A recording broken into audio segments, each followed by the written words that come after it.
is our last lab session. There is no demo today because I did the demo this morning, and I will share a little bit more about what I did.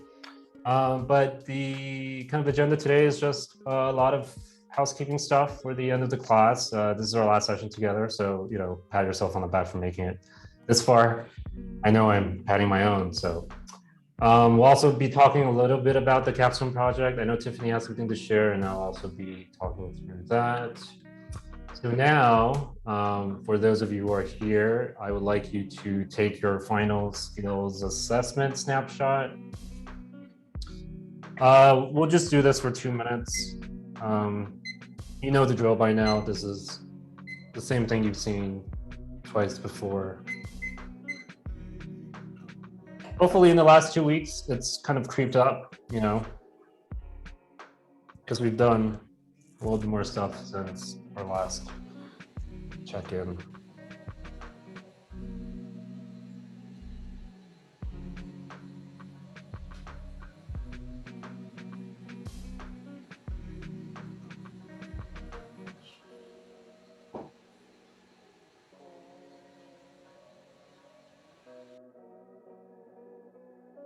Kathleen, welcome. Yes. Okay, do your skills checkpoint, but I also want a picture, a gallery photo. Wait, hold on. Oh, shoot. Okay, I want to fix my hair. Hold on. Yes. All right. Let's take another one. 1, 2, 3. Wait, hold on. Am I doing this heart thing right? No. Okay. Okay. Wait, hold on. 1, 2, 3. Cute. Okay. Now we go back. Anyway, is everyone done? I'm just going to talk directly to you now. 30 seconds.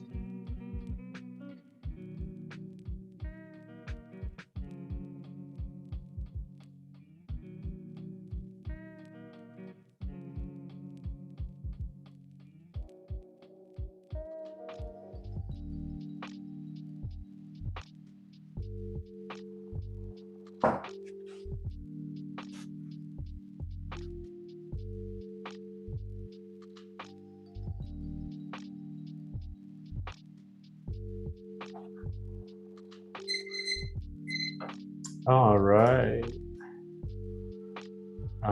And our last core survey, if you could just do that for, let's say, 5 minutes.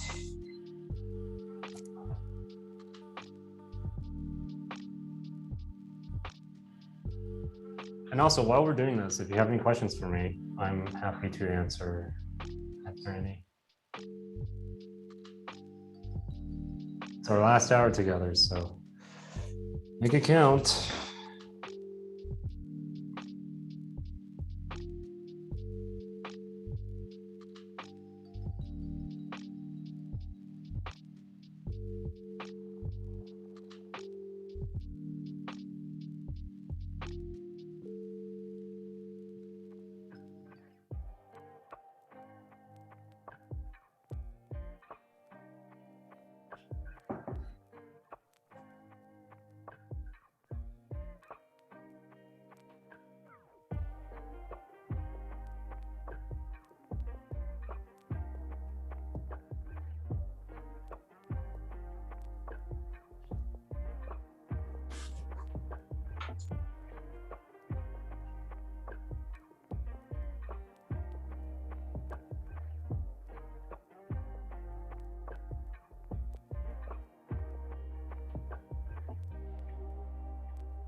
All right, 2 more minutes.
Robert, are you playing your ukulele? No.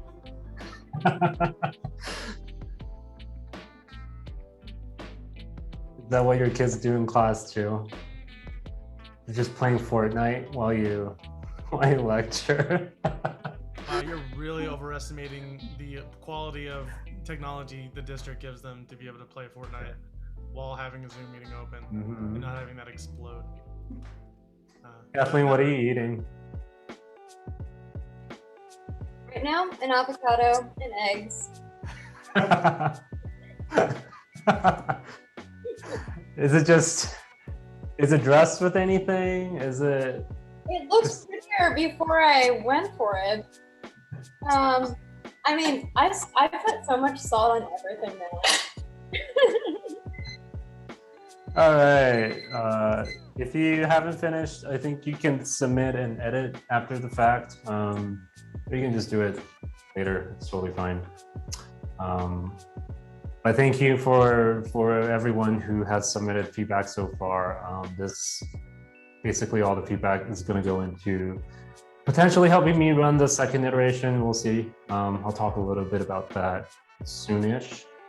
But right now, I would like to invite Tiffany to the hot seat and talk us through a little bit about what she did for her capstone project.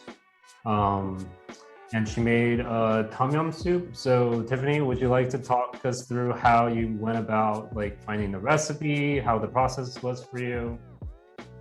Yeah, so I Googled tom yum soup, which I'll do right now, and I continue to be really overwhelmed when I see these recipes because most of the time, aside from, I just don't recognize any of these websites like Recipinton Eats, like Tasty, the Spruce Eats. I just don't know what to trust. Most of the time, like, you're not Asian, like this isn't gonna be accurate. So I kind of just clicked on maybe like 5 or so and just scanned through them to see. It's also hard when like recipes have differing ingredients. Like, I don't know what your thoughts are on that, but it was kind of frustrating that none of them were consistent. And at some point I kind of just read generally about them and then got the gist that like you need this broth and to do this step and that. And then I just went to Whole Foods and tried to piece it together myself. It was kind of a bummer though that I wrote in the post, like Whole Foods doesn't have lemongrass and the like lime leaves that you need. Let me see, pulling them up. I think it's like the Thai chilies, there's a bunch of other stuff, but Whole Foods didn't have it, so I kind of had to improvise. That was a bummer. Like maybe next time I'd go to an Asian grocery store. But then I was like, you know what, it's fine. Like, I think a really important step, which I had no idea was a thing in tom yum, is like this shrimp oil, which is just that you like take the heads off and then cook that in oil, and then it turns into a red oil that you pour into the broth. And I really appreciated like making this dish because now I feel like, I don't know, I just never knew that that was like a key step in this dish that I always order at restaurants, so that was nice. And was it generally easier or harder than you thought you expected before you kind the of whole did thing? Yeah. way easier than I expected. But at the same time, I think like I technically cheated because I used like chicken broth for the base. So like I didn't do it from scratch, which I guess that's like way more legit is to like actually do it right. But I think like the point Like you is use homemade chicken stock, or you bought store chicken stock? store. I did I store. mean, I think it's totally fine. That's the thing about home cooking, right? Like sometimes you Yeah. just have to take shortcuts because you don't have enough time. Yeah, and like why I wanted to do this dish for the capstone is because like I really like drinking this soup at restaurants in the winter, but like it would be nice if I could just do it anytime at home, you know? Yeah. So that was nice. And then I just thought about like I feel like aside from the shrimp and the fish sauce and the lime and the shrimp oil, like I feel like you can just kind of throw in anything else like mushrooms. I had unused mushrooms, the tomatoes. You had us like cut the citrus earlier that day and I didn't make tacos, so I actually just like juiced those lime pieces instead of cutting a whole new one. And then also threw in the like scallion white parts, which I didn't really know if that was like a thing, but I was just like, it's there, like I'll just use it. And then I also didn't measure the like exact fish sauce amounts and lime. I just kind of like did it, and it turned out really nice. I'm sure it's You actually nailed what I was going to ask you. Is like, is there anything that you've done for this recipe that you haven't done before, as in like before you took this class? But I think you kind of nailed it. Like you used a lot of the meats from your fridge. You just kind of seasoned as you went. You didn't really trust the recipe amounts. Not that any recipe is accurate. Like you pointed out the fact that there's like 5 different recipes have 5 different measurements, so it's really up to your personal like calibration, right? But is there anything you want to add in terms of like what you've done differently this time?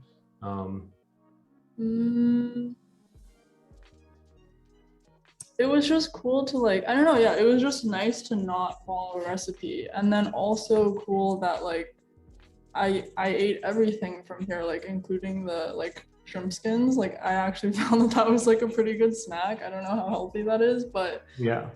So like nothing was wasted, and that was really nice. Yeah. And I love that you thought in terms of like stuff you can add. So next time you make this, it doesn't have to be exact, right? It could just be whatever you have in your fridge. And I think that's basically the ethos of this course. So you passed. It's really that's really good to hear. Is there anything you would do differently next time? I think definitely getting like lemongrass. I think next time I would want to make sure I got all of those ingredients and then make the stock myself, of course, and like try like the shrimp stock specifically, like not chicken. Yeah, and something we didn't really cover flavored oils, but something that whenever I get seafood, if you have shells or anything, you could also cook it in butter or oil to extract sort of that seafood flavor into the oil, and then you can just freeze it and use it later. So that's how you can make it simpler for yourself next time. And I know if you go to like 99 Ranch Market or any Asian market, they have frozen lemongrass, which is like chopped up lemongrass that's perfect for applications like this, where you can just kind of throw in that frozen chunk at the end. Yeah, so you don't have to like actually get fresh lemongrass and then like you have to like beat it with a knife to extract the aroma and stuff. So I think it was also interesting to just like I said, I didn't know that shrimp oil was a thing. Like I've definitely seen that red oil before, but didn't know that it was from that. And like I know that you can make scallion oil, but it didn't occur to me that literally it's as simple as just cooking whatever in the oil. Yeah. And also you don't have to use like raw shells. Like it could be shrimp that you already cooked and it still has a ton of flavor. You just have to apply more heat to it. So yeah, I love that you picked up this like zero waste methodology through this recipe. Awesome. Thank you for sharing.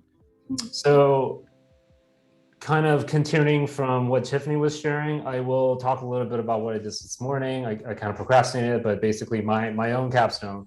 My intent was to kind of do my own, so I can share my own insights and learnings. This is my first time making this dish. I've never made it before. I picked the first search result on Google just because I know I'm going to make my own sort of personal judgments and adjustments on the way. So it was from Gordon Ramsay's website. It's really light on instruction in terms of like pictures. There's no illustration. But I do like how the recipe's laid out, the ingredients. The first part is like the beef Wellington itself. And then the second part of the list is kind of the red wine sauce. And I like that it's compartmentalized, so you know roughly like when you're measuring out your ingredients, what to put with what. So, on the left side of my cutting board, I have a lot of the red wine sauce ingredients. On the right side, I have the beef Wellington stuff. And a lot of this, maybe half of this I bought at the grocery store. So, the filet mignon or the beef filet, the ham. I couldn't find prosciutto at my local Smith, so I just decided to get some cured ham, which is really the same application. With what Tiffany said about her buying store-bought stock, I think it's totally fine if you want to take shortcuts. We have limited amount of time, and a lot of us also have full-time jobs outside of cooking, so I think it's totally fine to use substitutes. For me, in this particular recipe, it's puff pastry. It's honestly one of the things that I look forward to making the least in the kitchen. I would say like it's worth every penny to buy your own puff pastry. And for those of you who are not familiar with what puff pastry is, it's basically a pastry dough that has layers of butter in between. So that's how you get like a croissant dough, right? When you bake the croissant, you get these puffed up layers. It's actually very labor intensive. It takes a couple hours. And you have to like fold the butter into the dough and then chill it and then take it out and then fold it again and then chill it and then fold it again. And sometimes you do it 3 to 4 times, depending on how many layers of butter you want. So for me, there's no way. I've made it like twice in culinary school, and it's really not worth the effort just because a machine's gonna do it better than you. So totally, if you can find, there's a book called Buy It or Make It, I think, and it talks a lot about it. Basically, it's someone who decided to try making her own stuff and comparing it to how much it costs in the grocery store and whether it's worth it to make it yourself or buy it yourself. For puff pastry, I would say definitely buy it. Like you should make it once just to see how laborious it is, but you should just buy it. And then for stuff like croutons, where they charge you like $10 a bag at the grocery store, and it takes you like 5 minutes of active time, and you can reuse your stale bread, you totally make it, right? So for me, I think the takeaway here is like make, whenever you encounter an ingredient that you haven't made before, make it once, just to see if it's worth your time. And if you get better results and use, it's costs less than what your time is worth, then you should totally make it. Okay, I went on a tangent there. So I have my mise here. Usually with recipes, I'm kind of in like an R&D mindset. So I would read the recipe at least once over. And then as I'm making it, I'll read it again just to make sure that I am following the instructions. A lot of stuff, some of the stuff here, I kind of replaced with something analogous. So like I didn't have time, so I just used sage and rosemary. So a lot of it is just, making sure I'm being meticulous about following the instructions. So with mushrooms, I finally chopped it and made it into a duxelle, which is just kind of like a mushroom paste. And because I know from reading the recipe that the duxelle is going to wrap the beef fillet to protect it from overcooking in the oven, I'm going to make sure that all the moisture gets cooked out, so the beef doesn't the puff pastry doesn't get soggy from the moisture. And then with shallots, it called for 4 shallots, which is kind of a lot of shallots, but it also talked about like reducing like almost a liter of wine. So that amount of shallots is necessary to flavor that red wine sauce. So with, when you're fabricating a lot of ingredients at one time, I tend to think of it as an assembly line. So, I peeled all the shallots first, and then I sort of did the horizontal cut first, and then moved on to kind of the thin slices, and then moved on to the chopped slices, right? Which is a lot. If you parallelize the task, it becomes a lot easier to do it, to speed things up, rather than like finely dicing one shallot at a time. And that's kind of a thing you also do professionally when you're, when you're breaking down a huge amount of, whatever it is that you're trying to mise. For the red wine sauce, I didn't have beef bone, so I used frozen turkey parts that I had left in the fridge. I browned it, in the saucepan, and then added the shallots, and then added the wine, and then the wine basically cooks down to like nothing. You just kind of want like the flavor from the wine, but none of the liquid. And then I used chicken stock instead of beef stock, and that becomes like the red wine sauce that the beef Wellington pairs with. With the Wellington, I got 2 fillets that weren't like really rounded, so I shaped it with cling wrap. They didn't really come out the shape I wanted because I only chilled it for like an hour. So ideally, I would chill it for like maybe a whole day just to set that shape. I browned it and then used the ham to form like the outer shell of the Wellington and put a layer of duxelle underneath or on top, and then wrapped basically the beef with it, right? And I think with this particular construction, this is my first time doing it, but it's very similar to the way like we roll the compound butter, so I know how to do that. And there's actually 2 kind of shaping separate discrete steps here where you kind of shape the ham itself, and then like you chill it, and then you take it out of the fridge again, and then you unfold the puff pastry, and then you fold the puff pastry, and you trim any excess, and then like shape it again. So on the bottom right, you can see the final shape. And then unfortunately, this is as far as I got because I want to eat this for dinner and I didn't want to bake it and then have to reheat it later. So I will share my final results on Circle later to see if it came out fine. But the sauce is pretty good, and I mean the Wellington looks okay. So, and honestly, for like anytime you try a recipe for the first time, like prepare to taste disappointment. But obviously, like as you continue to make it, I think it's expected that you'll get better, and it's just gonna, like you don't expect when you're working a new station at a restaurant, you don't expect to produce like the best version of that dish. And that's something I tell people is like when you go to a restaurant and you taste a dish that you've had before and it tastes bad, it's probably because someone new is starting on that station. And if you go back again, they'll probably be a lot better, a week or 2 from now. So, okay. So there is update on the Notion course hub. I've managed to link to all the sessions so you can download. The Notion course hub is mostly updated. So I've added a few new pages there, kind of as final documentation for the course. Of course, I will continue to update this as I run, start to think about like running the next version of the course.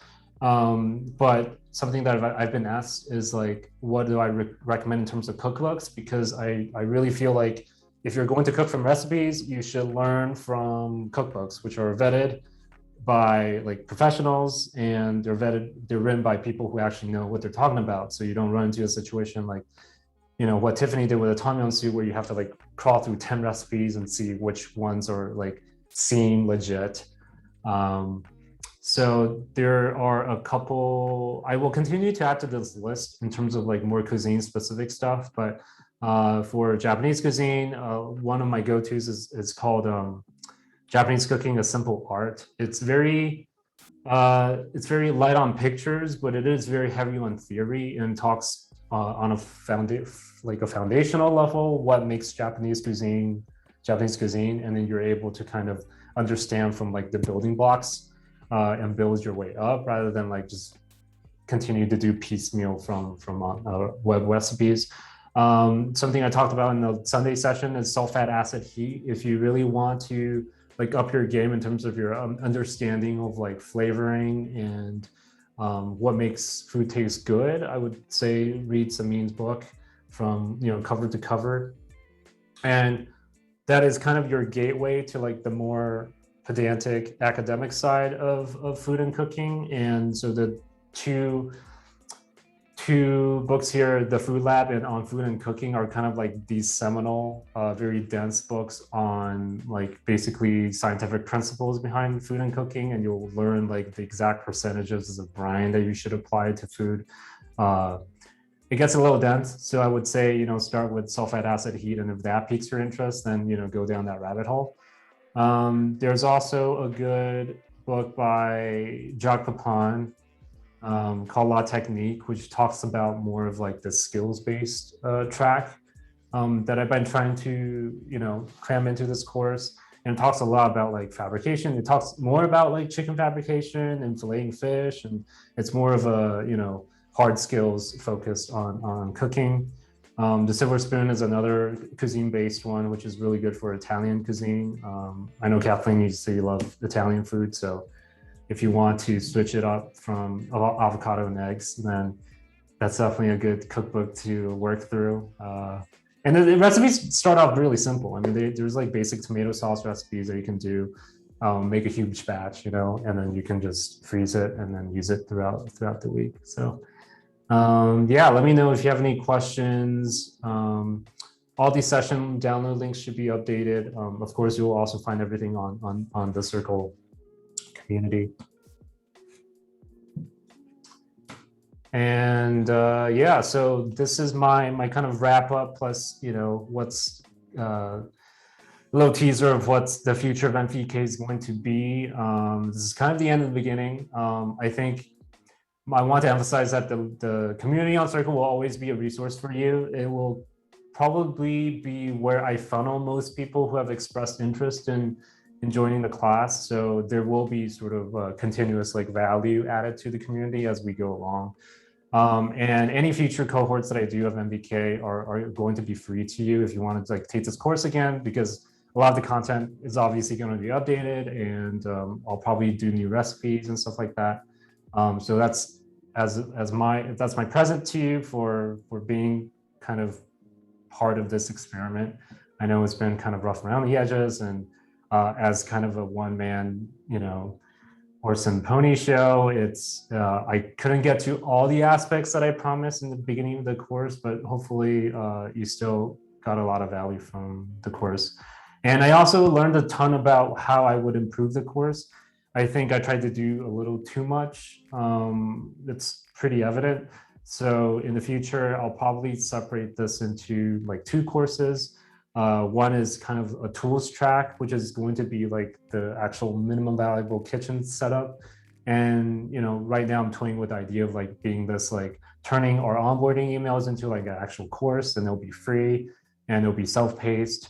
So I don't have to do a lot of hand holding, and it'll basically convince people to like invest in the tools and setup, because something that I learned from observing a lot of you is that you're still working with tools of your own, or you're not really necessarily sold on the stuff that I'm telling you to get. So a lot of the onus is on me, and I didn't really do a good job during onboarding to set you up for success there. So I think there's some value in having a discrete kind of unit dedicated to just understanding tools and the process and the system. And the actual course itself, once people go through this like free self-paced setup course, I think it's going to be like the actual cooking portion, and it's tentatively called like Cook Without the Book, and it'll basically cover like the second half of this course, of the 30-day course that we just did, which is just going to be like how to improvise and naturalize and read recipes and stuff. And a lot of how I will run this, honestly, I will never do this in the same format again. Like live facilitation is not my thing. It is definitely not why I want to do this. I get a lot of value from interacting with you like synchronously on Circle and providing help sort of, on an ad hoc basis. But this has been the longest month of my life, and I can't tell you how relieved I am that this is over. So you got a peek of like how I would never run this again. Of course, like I will update the content. I will like do more pre-recorded stuff. It'll also leave me more time to like actually help people instead of like, spazzing out about whether I'm going to cover everything during the live sessions, or like if I run out of time and then I have to like, reshuffle the course agenda. So yeah, shifting more focus to more content production.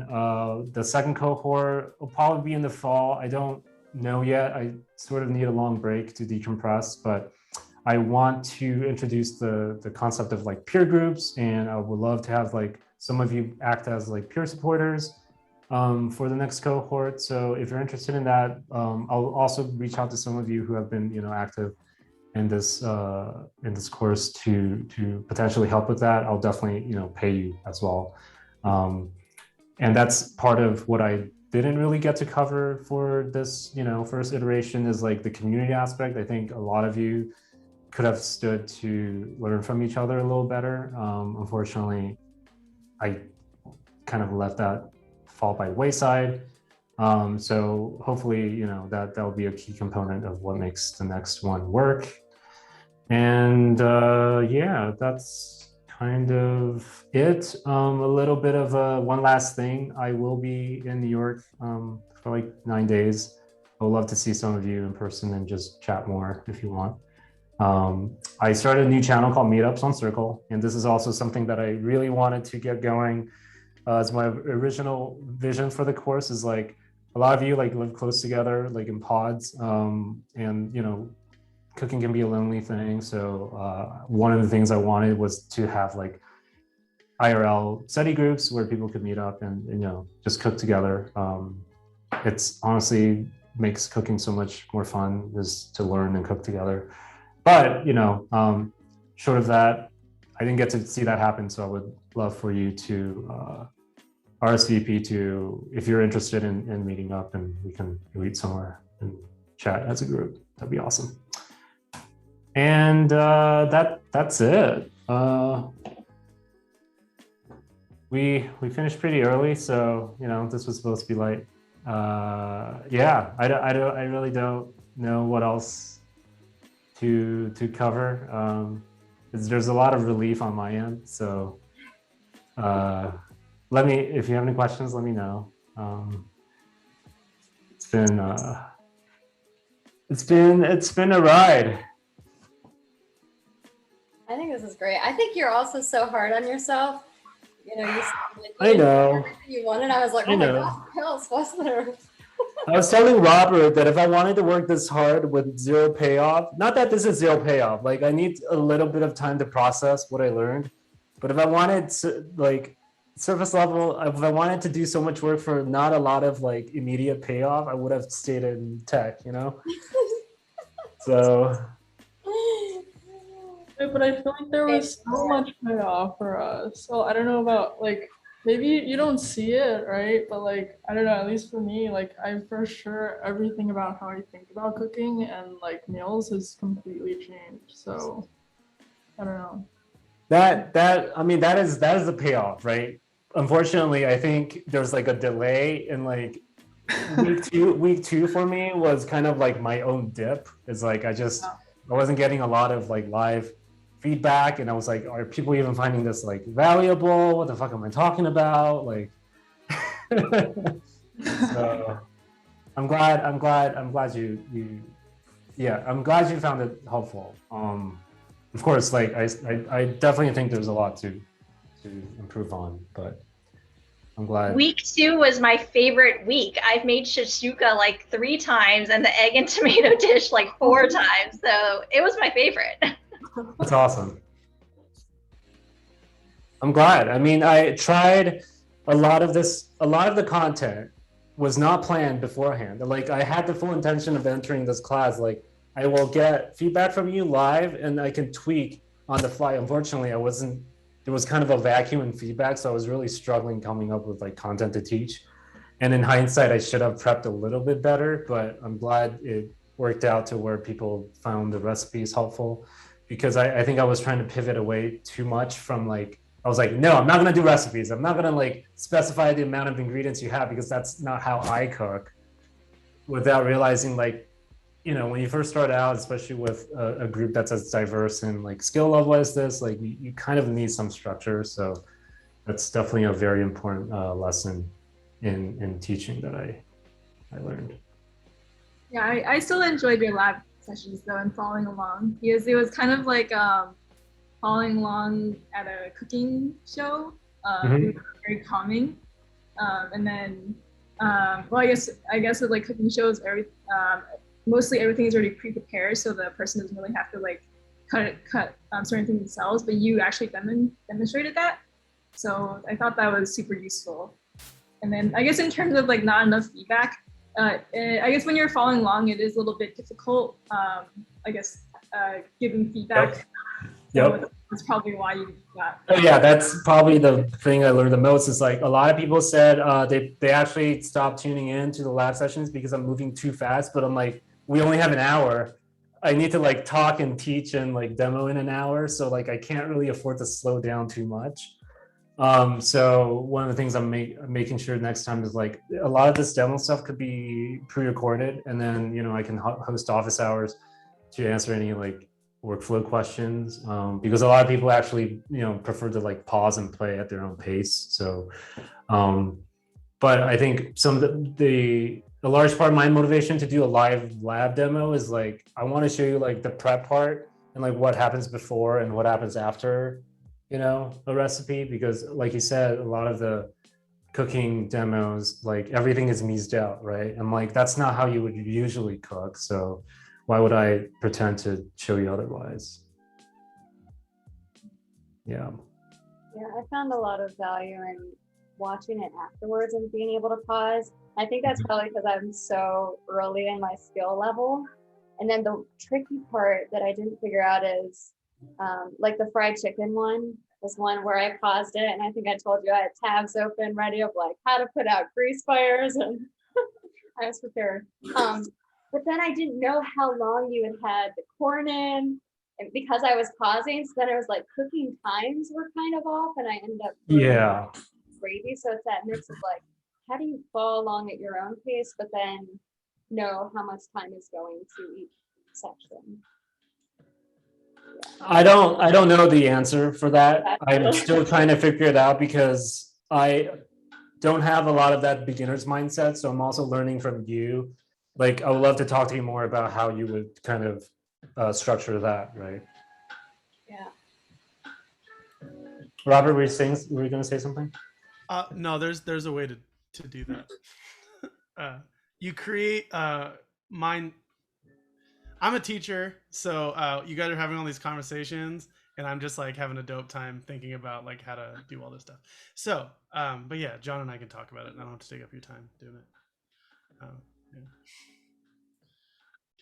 It's easy though, just to give like milestones that are time specific. Yeah, that helps you keep track of where you are in your head, but you can also do the thing. Yeah, I mean, the reality is like in 30 days, I'm not going to make you like a great cook, like 30 in that, like what can you actually do in 30 days? I think most of it is just like me trying to give you permission to like try new things and then show you how I would do it.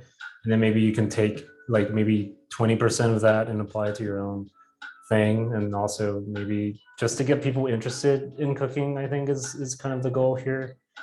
Is because I don't think there's a lot of content out there that shows you like the nitty gritty. Like it's not sexy to show you like your fridge, what your fridge should look like, and the labeling system and like the quart containers. That's not what is going to get you likes on Instagram. So that's kind of where I'm coming from, is like, how do I close those, show you like the unsexy parts so you can actually make something good, Well, I have a question. Yeah. How do we get better at our chopping skills? I'm still not good with it. Actually, I had a dream last night that I chopped my finger off. I think it's important. Is that like is that because you've been using your knife more? Yeah, like, but you need to understand, before this, my meals were Uber Eats. So like, I've not cooked in my life. I'm fully aware. Yeah, I think from the core survey. I think that's also something that motivates me to do like a self-serve section, because I think like just show of hands, how many of you have sharpened your knives? So I practiced on one of my cheap knives, and it didn't really go well, so I got intimidated. So I'm going to try to find a shop that can sharpen my knives. Yeah. So that's why I'm like, I think the first lesson in getting better at knife skills is have a really sharp knife. Have a sharp knife. It doesn't have to be really sharp, but just have a sharp knife. Selena Gomez has this like HBO show where she like cooks with chefs, and it's so cringy for me to watch because she has like the duelist knife and she's cooking with these professional chefs and she's like butchering her stuff. I'm like, why isn't anyone telling her to sharpen her knife? That's like the first thing, right? It's like imagine you're performing live a piano recital and your piano's out of tune. Yeah. Like, you're going to fail. It's going to sound bad. So that's the analogy. So sharp knife, and then the cookbook that I recommended, it's called La Technique by Jacques Pepin. He is like the forefather of like just cookery for like French American food. So he's all about technique and sharpening your knives. And that's something I could have done better in showing you in my demos. It's like, it's all about your hands, right? It's all about your positioning of your hands. How do you hold your knife? How do you use your guiding hand to make sure that you're being safe? And once you have the right form down, it's really just practice. And I think that's part of what makes it challenging on a virtual. It's not like live cooking school where I can go over and like actually show you and tell you what you're doing wrong. So a lot of what I have to rely on is like making sure you get the right resources to do that part on your own. Okay, weird question. Are there gloves or some like thing you can wear on your hand? I would say gloves are really bad because you need to be able to feel like A, what you're trying to cut, and B, like how your knife feels against your hand. Yeah. And a knife that you can feel and be in contact with is actually the safest knife you can have. So a lot of people like they put their hand on one end of the cutting board and they chop like this, but then like it just takes a split second for you to like accidentally lop off a finger, so it's better to know where your knife is at all times. I wanted to share that I don't think this is because my knife was dull, but I actually cut my leg when we were making compound butter and it was really bad. Cut your leg? I don't know, and it was actually so embarrassing because my video was on and I go like this for a second and I realized and I go video off the rest of the demo. Wait, you cut your leg? Yeah, and I went like this because like I literally got like. How did your leg get onto the cutting board? Well, the knife fell, and like luckily it was actually crazy. Like I don't know what happened. I think I just accidentally I don't know, but like I like pressed down really hard, and then like the whole thing like flipped, and the knife landed on the floor, and I was like, wow, that could have been really dangerous. And then when we were like doing another step, I noticed that my leg was like slightly bleeding, but it's like this big of a cut. Are you okay? But no, I'm fine. But I just thought it was like funny that I was like, out of all the things we did in this class, like cutting the chicken, like all this, like it was compound butter that my like hand slipped. You did the right thing. So a falling knife is a really dangerous knife, and you never want to try to catch it. I've seen it happen in restaurants, and then people get sent to the hospital because they try to catch it. And then like one of my executive chefs, he tried to catch a mandolin midair, and then he like severed his all his tendons in his hand, so he had to get hospitalized. Anyway, yeah. So you did the right thing. Never try to catch it. If it cuts you, you end up with like a scrape like that. I'm glad you're okay. But okay, so food and knife safety and knife skills, definitely something I should hammer on in the next iteration. And maybe this is just a problem I have, but I would start the meals and then I just get so hungry that I kind of like make it work with wherever it was at, and just start eating it. Yeah, I mean, here's the thing about doing prep, right? You always want to be snacking, and that's how you eat at when you're a cook actually on the job. You don't have time to eat, so you just kind of snack. And here's the thing, if you're not too hungry at the end when you put together the meal, then you have leftover like ingredients for the next week. So the next time you make something, you don't have to prep too much. Yeah. That's how I rationalize it. So it's not, it's totally expected. You do you.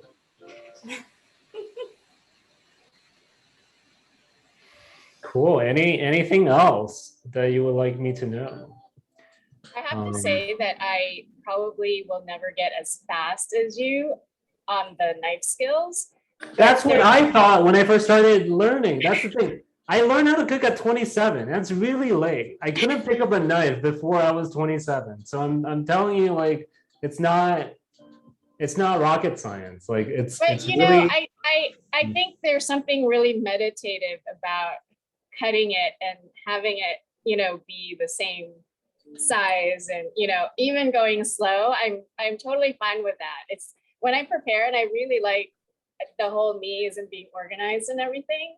I probably won't be as fast, but You're gonna be surprised. Like, give it a year, and if you're doing the right, like you're following the right form, and you're making sure everything is diced, speed comes naturally. Like, speed is a byproduct of you just practicing. But I do have to say, the one thing is, you know, I do love cooking now, and I'm a serial going out to eat, ordering in, and all that stuff. And now it's like, let's just eat at home. Why do we have to go out? I love to hear it, and honestly, sometimes like I feel guilty eating out because I know I have ingredients sitting in the fridge that needs to be used. So it's one of those things, like counterintuitive things, which is like the more you cook, the easier it gets. You know? Yes, yeah. I've actually noticed that in the while we've been doing this course, that anytime someone's like, let's get dinner somewhere, I get really anxious because I'm like, I don't know, like I'd really rather just make something that I know I'm gonna like at home, but I'm like, okay, let's do it. But then when I'm eating, I'm like studying the menu. But yeah, I don't know. I'm also for just making it myself now. No, I think that's the right mentality to have. Is like, you don't want to eat out just for the sake of eating out or like for survival. Like, I think eating out for me is still a very enjoyable experience because I do get tired of my own cooking sometimes, and like I need inspiration of like, I would love to try new things, and you know, that's how I kind of evolve as a home cook, is like taking flavors that I've never experienced outside and bringing that into my home practice. So I think that's a very healthy kind of way to navigate like your kitchen. You never want to be 100% eating in. I think that's just kind of a very myopic way to approach it, because you're going to get sick of it. You're going to get burnt out on your own cooking. I think in the past year of like lockdowns and quarantine, we all got sick of our own cooking, right? Like I got sick of my own cooking easy. So but the idea is that like the idea I want to teach is like, eating out should be an option. It shouldn't be like a necessity, you know? So I'm glad that's resonated with a lot of you. That's really kind of relieved on my part to hear. I have saved a lot more money from Yeah. getting in the habit of making. That's the thing. It's right. Like, you don't realize how much money you save by just making stuff yourself. I think one of the surprising lessons of this class, and I haven't fully embraced all of it yet, but how to stretch a meal, you know, like the ingredients of one meal to the next one. Because before I would buy groceries, but then they would all just expire. And so it felt cheaper for me to eat out because, yeah, I didn't know how to stretch it. Yeah, exactly. Yeah. I mean, you put it perfectly. It's not that hard. It's like you label things, you make sure things go out when they need to go out, and then you make sure you're saving time by like just doing it as you go and organizing and just I said the whole spiel. I'm yeah. Awesome. Well, thank you for this wonderfully intimate last session. I hope to see some of you in New York. And for those of you in California, maybe I'll see you in September. I might go back to LA in September. So, yeah. Cool. Well, thank you. Yeah. Anything else?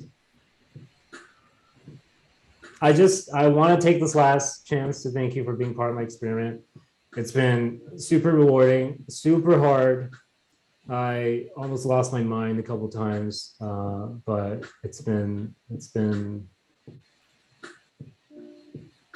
super fun. It's been fun and hard.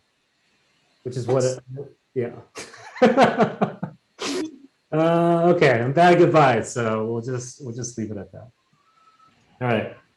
Great. Thank you. Bye. Yeah. Bye.